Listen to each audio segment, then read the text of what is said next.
We're looking now at a very large, folding, late 19th century, linen-backed city plan of Amsterdam, the Netherlands.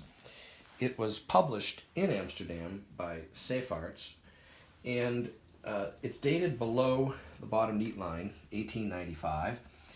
The key at the top right indicates two types of transport that are noted. One is a steam tramway, and the other is a horse tramway. This specific plan can be found in Mark Hamelier's recent cartobibliography of city plans of Amsterdam.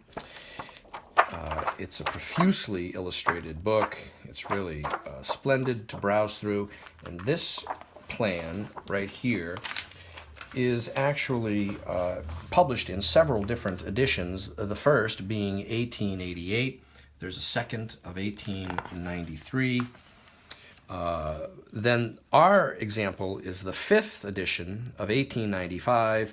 The only edition that comes after it is this later one, which is in a monochromatic green ink, but ours is still the multicolored color lithographed printing, and it is still very well preserved.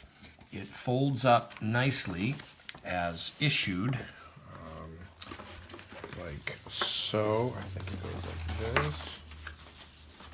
And then it folds into its original folder like so, and it's currently available on my website, briandimambro.com.